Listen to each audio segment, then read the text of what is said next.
are lovers of freedom. Greetings, great Biafrans all over the world. Friends of Biafrans are lovers of freedom. This is Commander Ekpen of Igbodo Biafra Fighters, the IBF. Today is the 27th day of April 2025, and I'm here to remind each and every one of you about our agreement.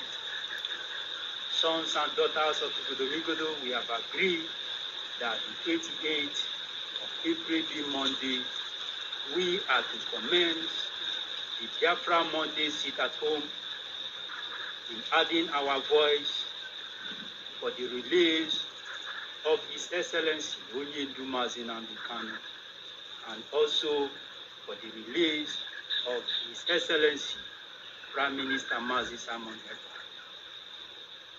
As we all have anonymously agreed to be sitting at home every Monday and to also use it to do clearing and parking in our roads, I am urging each and every one of you to do as we have agreed. Why? We are not here to intimidate anybody. We are not here to oppress anybody. As we all have peacefully and anonymously agreed in a happy way, let us also obey this sit at home. Let us also obey by also joining our fellow Biafran state to do this very sit at home.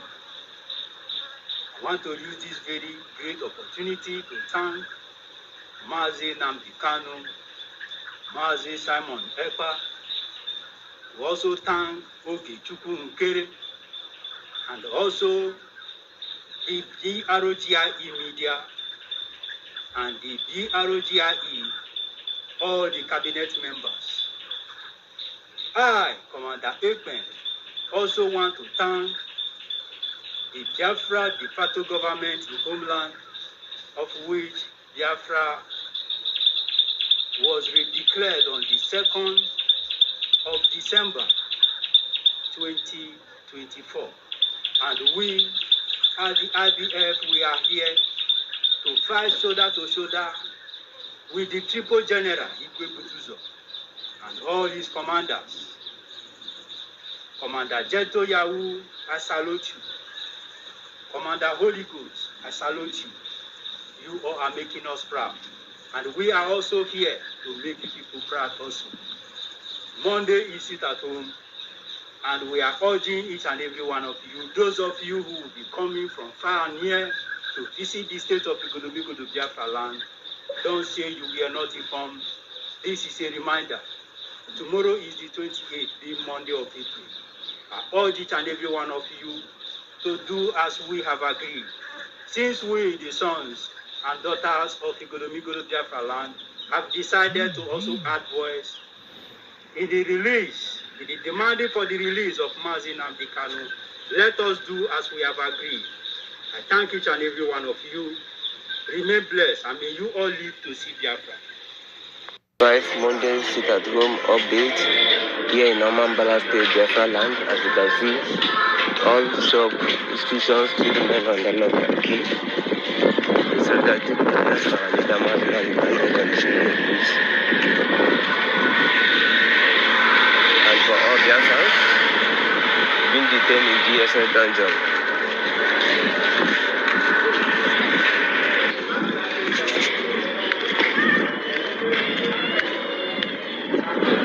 We are using this opportunity to come finish government to free our Prime Minister Mazi Nnamdi. This is on nature today.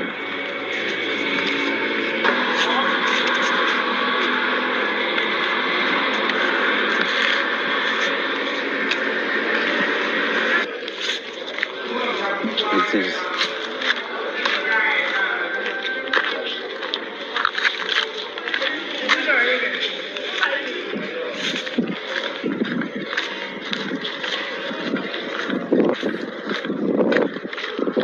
justice our leader Mazi Nnamdi Kanu, justice to our Prime Minister Mazi Nnamdi, and justice to all Biafrans being detained in GSI dungeon.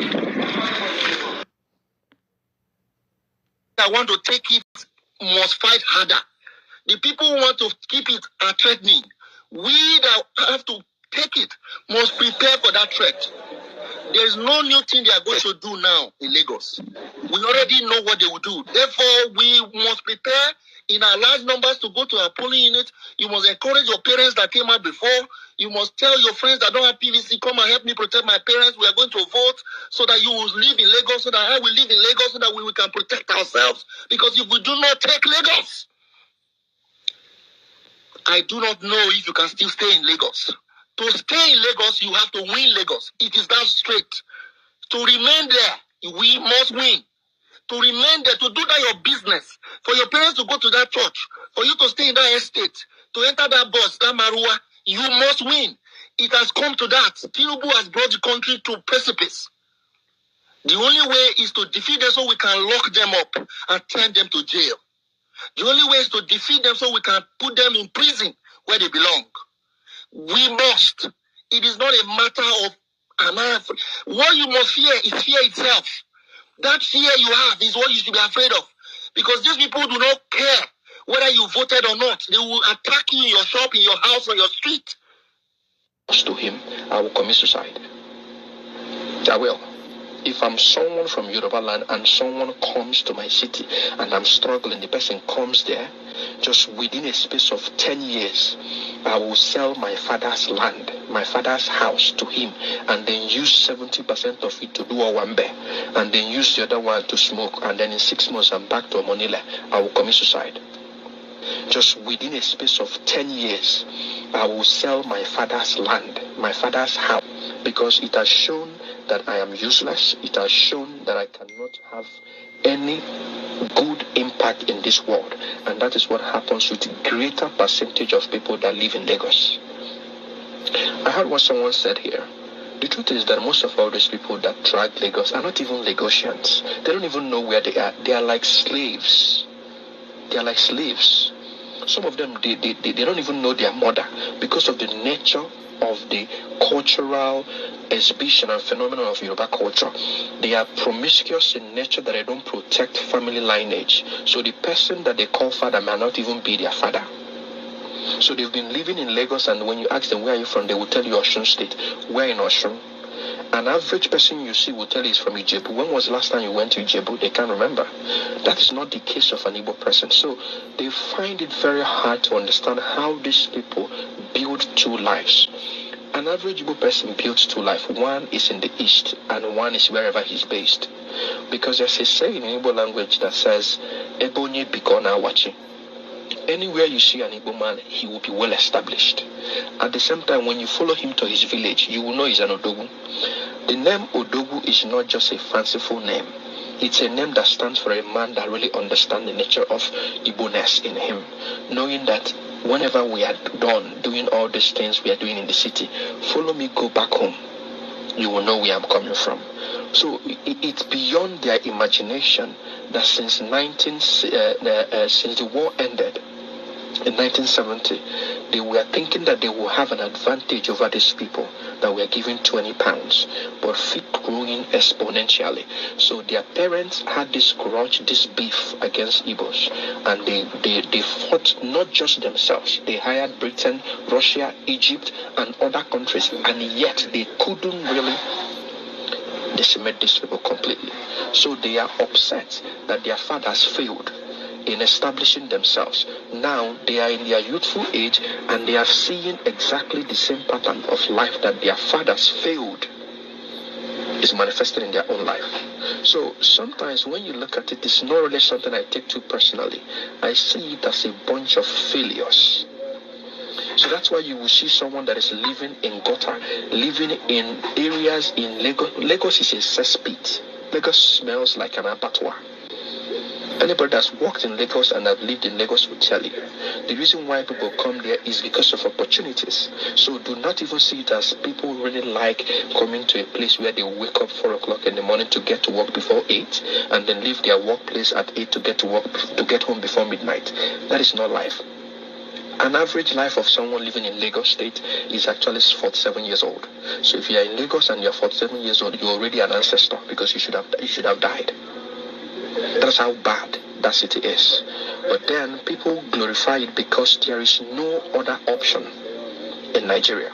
That is why you will see someone that is on the timeline dropping their OP or PAMPay account, but then is standing on a mandate of a man that is utterly useless. So when you see these things, don't really feel so sad. Feel sorry for them. Feel sorry. Because in every aspect of human index development, you cannot match whatever that is going on in the south to what is going on in the southwest, excluding Lagos, because Lagos has that preference. Do you know the reason they don't want to build their Apapa road? For the last 10 years, they've been working on Apapa road. They know why. Do you know the demurrage if you send your container to Nigeria today? Do you know the demurrage you're going to be paying in that Apapa? Because by the time the trailer that will take your container out of wharf will get there, we're paying demurrage of 50,000 per day. So they are making money for the people that feel they own Lagos. So they are not going to make things work. My last point. The reason why Nigeria will never work and for you to have a system where there will be equality is because they know once there's a level playing ground, Igbo people will be at the top. The only time Nigeria experienced exponential economic growth was when you had the Igbos in the civil service. And that was the reason they were upset. And that was the reason Zachary said that if they can't find another white person, they will rather find an expatriate, someone they will pay, but they will never allow those people to come into power. They know that the moment an Igbo person comes to power, an average Igbo person is a Republican. And that's why people say that, Igbos will prefer to pay. All right, wonderful people, welcome back to this wonderful channel where we'll bring you back-to-back updates and information as the world. In case you have not joined our social media handle, what are you waiting for? Kindly go ahead and subscribe, like, comment, share, and also remember to on your notification button so that whenever our news drop, you go be the first. We'll collect them. Well, let's go down to the news proper. As the world. Mazi Nnamdi Kanu's trial has been resumed and it has been rescheduled. Everybody thought that the trial will come to an end, but as it is, the country, the energy has resumed and rescheduled Mazi Nnamdi Kanu's trial. And the question is, what is the trial this time again? What are they trying? For the past 5 years, since 2021, that he was extraordinary rendition from Kenya to Nigeria illegally. Up until now, he is still going to trial, and we wonder, what is this man being still tried for? There has not been any conclusive judgment as regard his case for the past 5 years. And on that note, IPOB condemns scheduled trial of Nnamdi Kanu, calls for his release. The indigenous people of Biafra, IPOB, has strongly criticized the planned resumption of the trial of its leader, Mazi Kanu, scheduled for April 29, 2025, at the Federal High Court, Abuja. In a statement issued by IPOB's Media and Publicity Secretary, Comrade Ima Powerful, the group described the trial as a violation of the Nigerian Constitution and international legal standards. IPOB calls for Kanu's immediate and unconditional release, urging the international community and human rights organizations to intervene. According to the statement, IPOB maintains that Kanu's 2021 arrest in Kenya and subsequent transfer to Nigeria did not follow lawful extradition processes, alleging branches of several legal provisions. The group cited specific sections of the Nigerian Constitution, Extradition Act, and international treaties to argue that Kanu's rights to personal liberty and fair trial were infringed. Section 36(1) of the Constitution guarantees the right to a fair hearing, while Section 35(1) protects personal liberty. The manner in which Kanu was brought back to Nigeria contravenes these provisions, the statement said. IPOB further referenced the African Charter on Human and People's Rights and the International Covenant on Civil and Political Rights (ICCPR), emphasizing the global standard for arrest, extradition, and trial processes. The group also noted previous court decisions related to Kanu's case, including the July 2021 ECOWAS court ruling and the October 2022 appeal court judgment, which reportedly discharged him. IPOB criticized what it described as the Nigerian government's continued disregard for these rulings.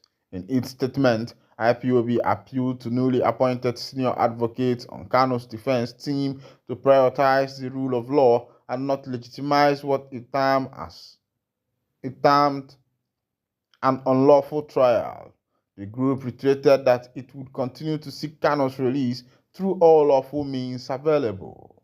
IPOB concluded by urging the Nigerian judiciary to safeguard its independence and uphold justice, warning that history will judge those who fail to defend the rule of law. Nnamdi Kanu, the leader of IPOB, has faced multiple charges since his initial arrest in 2015. His trial has drawn national and international attention, with various groups expressing concern over human rights and due processes. All right, welcome back. There has been a lot of violation to the young man's right, Mazi Nnamdi Kanu.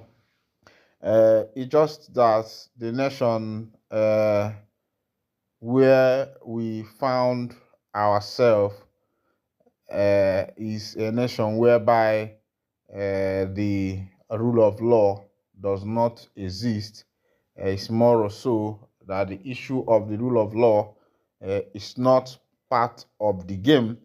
Look at what is happening in the political landscape where all the PDP members are defecting to APC, and both for governors, former governors, ministers, former ministers, a lot of them are defecting to APC in order to protect their looted funds, because most of them have looted funds, and it seems as if the present government has threatened them that we know some of your lopsidedness, some of your loopholes, and if you don't join our party, you must be questioned, and all the money you've stolen must be traced.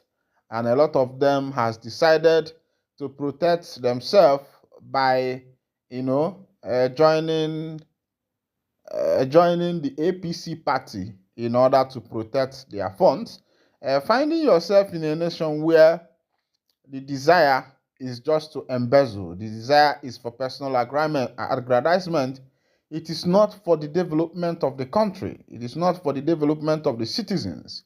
It's not for the development of the indigenes, but rather for the development of the leaders. You could imagine how much our house members are earning, the senators. A lot of allowances, car allowance, wardrobe allowance, newspaper allowance, danger allowance, everything allowance, and you will be wondering, what about the common man? What about the citizens? What about those who elected you into power?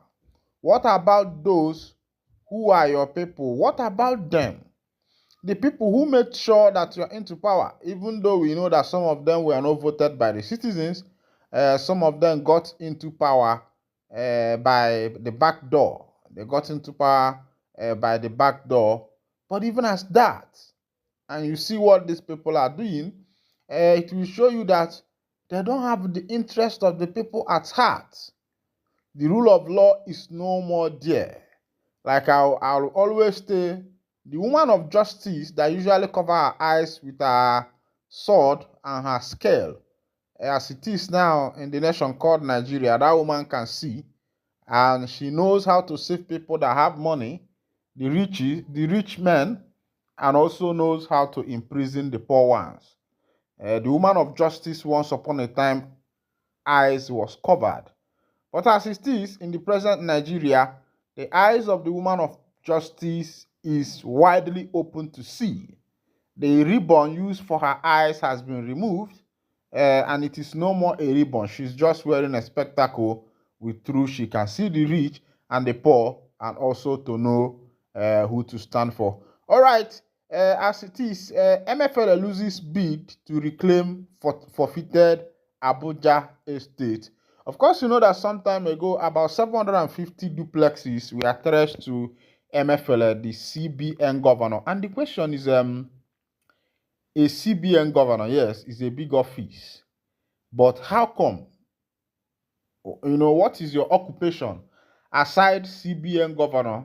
And how were you able to acquire about 750 duplexes to your own self? These are personal duplexes of one man.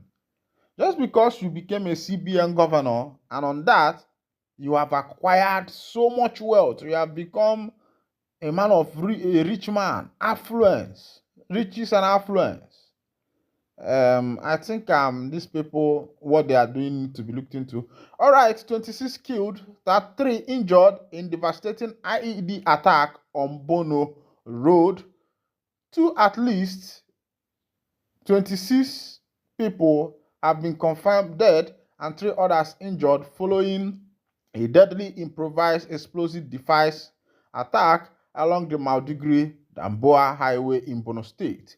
The incident occurred on April 29, 2025, when a convoy of civilians and commercial vehicles accompanied by military escort was traveling from Damboa to Maiduguri.